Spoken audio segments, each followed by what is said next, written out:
Agatha spun to see the Stoian waiting again, adding to the same painting she thought was finished.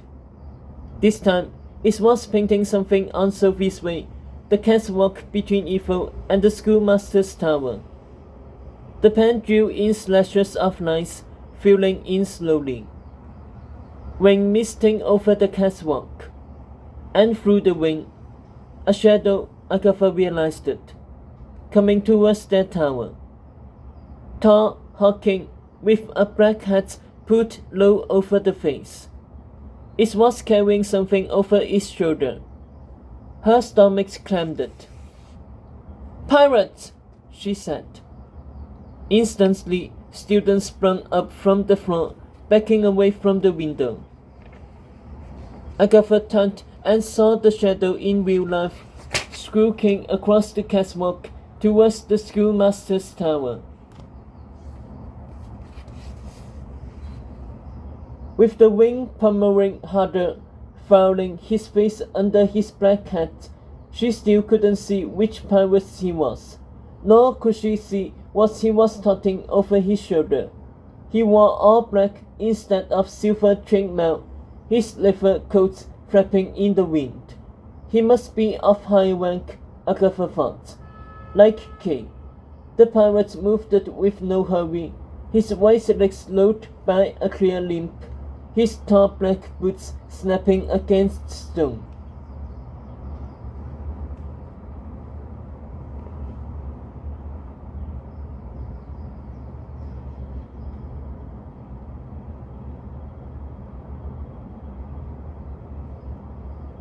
Castor surged forward to attack, but the Saurian shot a firebolt past his head and teachers grabbed him back. First years shielded behind them. "The alarm on the catwalk!" Professor Animan wept. "You'll catch him!" On clue, red lights beamed off the Sophie's Way sign, scanning the man's face. The lights turned green and let him pass. "Or not," said Hot. "Must have checked it," said Winner. "This is ridiculous.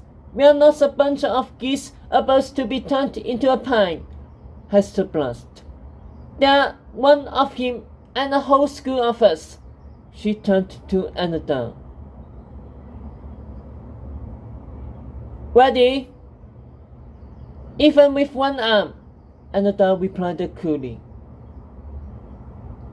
Hester's demon exploded off her neck like a firebomb and glowing with blood as it scuttled through the window and slammed the pirates in the face. With a flying leap, Hester and Annabelle dove out the window and tackled the flock to the catwalk. "Wait for me!" Dot called, hurrying after them and hopping over the windowsill, only to trip onto the catwalk with a shake.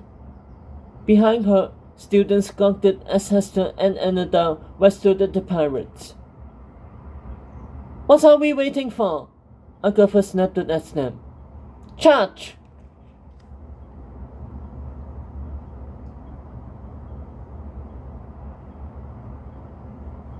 Her army let out a roar and throttled through the window to help their friends.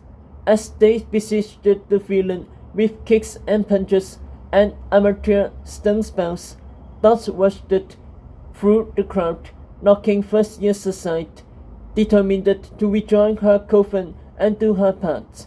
She jostled her way to the pirates, finger growing, prepared to turn his clothes to chocolate licorice that would bind him like ropes.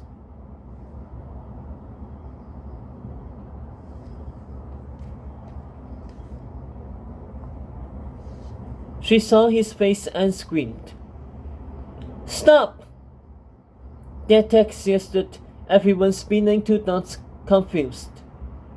All except Agatha, who now saw the pirate's blooded, bruised face in the moonlight. The pirate who wasn't a pirate at all. "Daddy!" Dot gasped. Crowded up to the stone, the sheriff of Nottingham squinted up at her, his wild hair coated with wind, his beard dripping blood, his white eyes swelling. I really don't like your friends, he snarled. What are you doing here?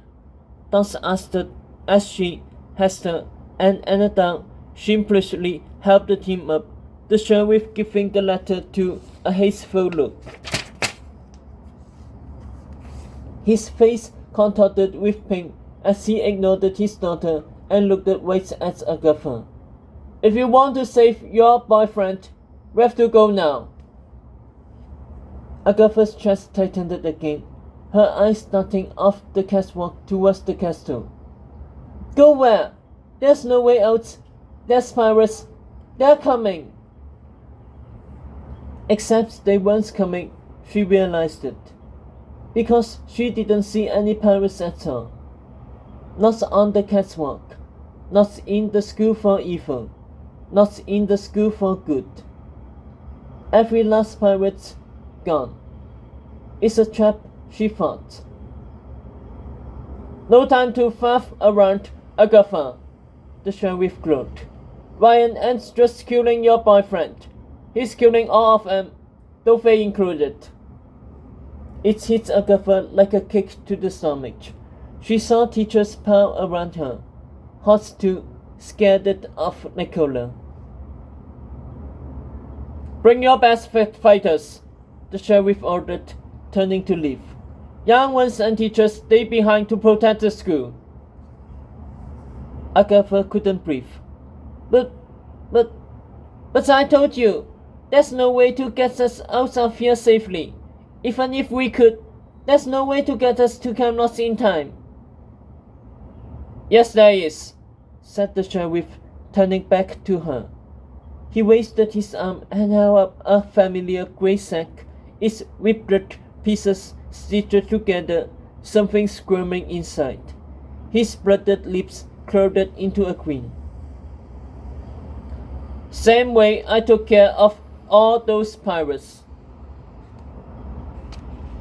Professor Dovey, what makes your heart beat?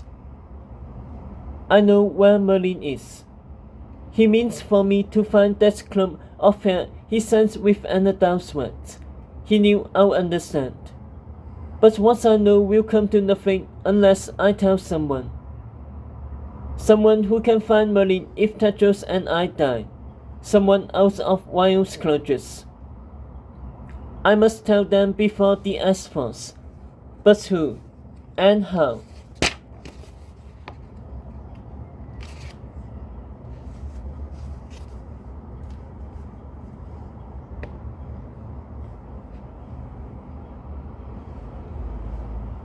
As soon as we are shoved out of King's Cove, those mouldy sacks jammed over our heads, all I'm left with is my sense of smell and sound.